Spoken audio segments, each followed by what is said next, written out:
Hi again, this is Douglas Lucky Larson on the Retire Early and Often channel. And you might be thinking, why should I care? On this channel, we like to give you a lot of infotainment that might just help you retire early and often, no matter what stage of life you're in. I appreciate my subscribers and any comments or questions that you'd like to leave. I've been asked several times recently to be a little more specific on who I am and how I got where I am, financially speaking.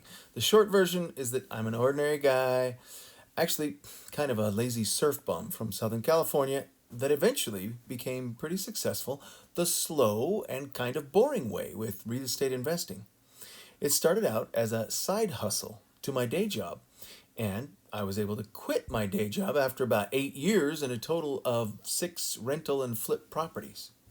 If you want to quit your day job and retire early, please stay to the end and we'll talk about some things that you can do right now. The first house I ever bought was in Riverside County, California, about 20 miles north from where I was raised near San Diego. This top picture is that actual house. It seemed like a lot of money at the time at 125 grand, but now Zillow says it's worth about 600K. Wow. Again, the house cost me about 125 grand, and when I sold it for a small profit of about $15,000 a year later, I moved to Hawaii, where I had spent some time in college pursuing art and girls and great surf. I had given up on my art career after some modest success, but much more frustration than success. They don't call them starving artists for nothing. I went back to college then and completed a degree and then took that degree back to Hawaii to work and surf some more. From 2000 to 2005, I bought five homes and I fixed them up and lived in some and rented some out and sold the last one in 2005. These right here are pictures of the actual houses that I owned on Maui. No, they are not mansions, but they were nice homes in a beautiful paradise, and I wish I still owned them all. My yearly salary in Hawaii was decent, but the most I ever made from my day job was only about 80 grand per year. Typical years were more like 65 to 75,000. Everybody I knew on Maui complained about high home prices and rent, and they simply thought it was beyond their reach.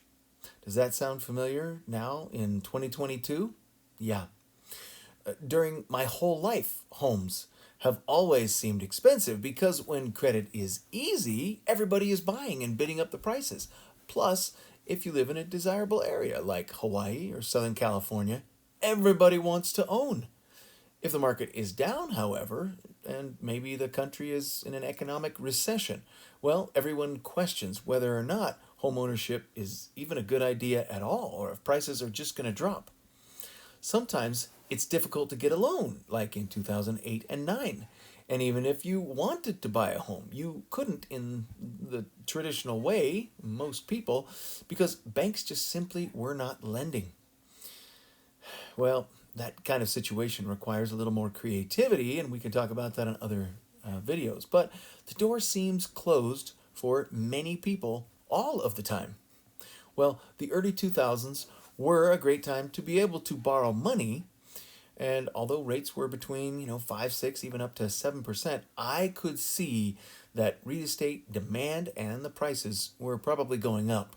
So I jumped in.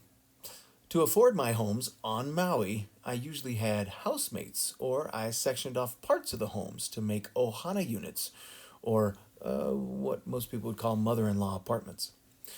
Some people call that house hacking. It was a great time.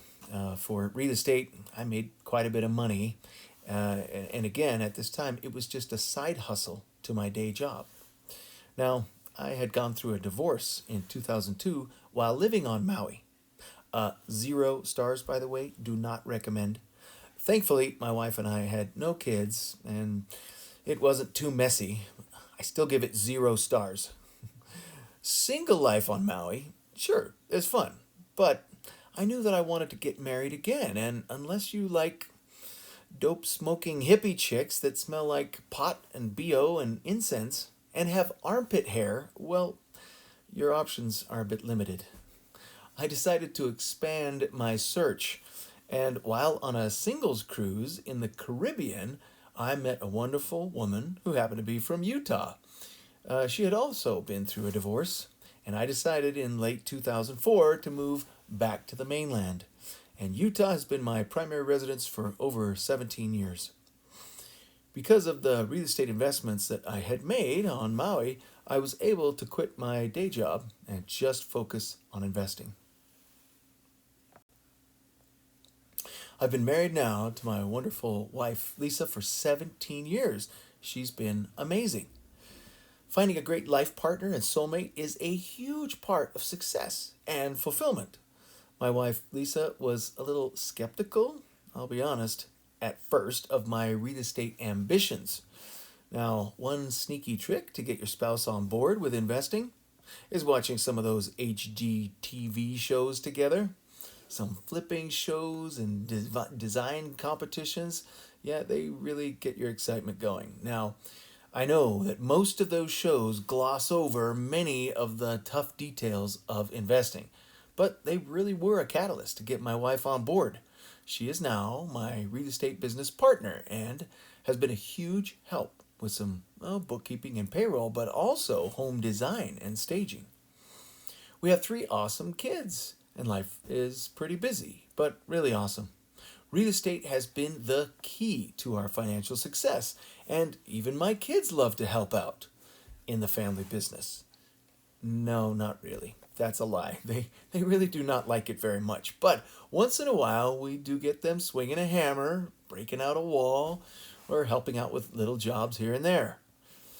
I call it bonding, and they call it torture. But oh, it's fun in the end. Like many homeowners and investors, we did get burned a bit in '07, '08, and '09.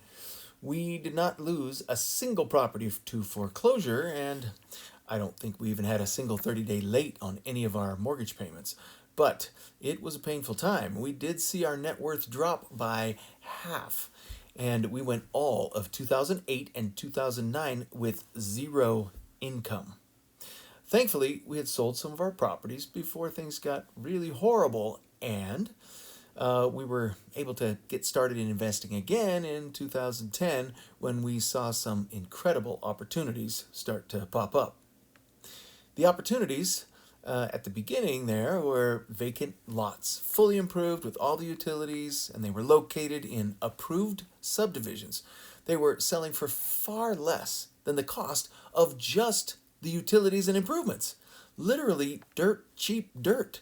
Literally 75 to 80% off the retail price from just a few years earlier. There were no loans at the time for vacant land to just buy and stockpile it, but thankfully, with the cash that we had following the crash, we could buy 2 or 3 or 5 lots at a time directly from banks and then sell them at a 30 or 50% or even 100% markup to small builders, one at a time. We also bought and sold some other small, ugly houses at the time. It was all pretty easy money. After a couple of years, we realized that, we really wanted more passive income. So we started acquiring rental homes. We had done that a little bit before, but it just seemed like the right thing to switch over to as almost a total focus. Now, many people had lost their homes in 2008 to 2012, but because people like to live indoors, the rental market was still very solid. Homes were about half of the retail price from a couple years earlier, and instead of buying the high-end condos and homes like I had started with in the ski town of Park City when I first moved to Utah, I instead began investing in very ordinary homes in the blue-collar neighborhoods in West Salt Lake. No home runs, but solid base hit properties. We used some 1031 exchanges to trade up here and there. That's a tax-deferred strategy that the government allows, actually encourages to to have investors sell one property and buy more rental properties. My goal had always been to ramp up to about $2 million in net worth and about $10,000 per month in passive income. Eventually, we got to about double on both of those milestones. Now, I'm still buying assets, but I'm being very choosy. My kids are now age 15, 11, and 6, and they need more attention now than ever. Now, whenever I hear motivational gurus like Tony Robbins or Grant Cardone or even David Green on Bigger Pockets, that guy is nailing it. And I can't help but want to 10x everything. But I'm more than comfortable. And at some point, you have to say, how much is enough? I'm not really the kind of guy that needs to own an island or his and hers Bugattis. Let's be honest, nobody really needs his and hers Bugattis. If you have enough and to spare and plenty of time with your family and the other important relationships in life, well, life is good. The reason I make these videos is because I see so many people discouraged, especially over the last couple years. People who are saying the same thing that I heard when I bought my first house in Southern California, or the 5 years I lived on Maui and bought 5 properties over there. Right now, inflation is really a burden in almost every aspect of life. Food and fuel and insurance and so many things. But people are frustrated. High rent. And they feel that there's no way they're going to actually be able to purchase a house. They feel like they're getting left behind. Well, I'll be honest, there's never a perfect time to buy, because when prices are cheap for any asset, there's usually terrible financing or no financing, or unbelievably negative sentiment, or uncertain job prospects, or whatever.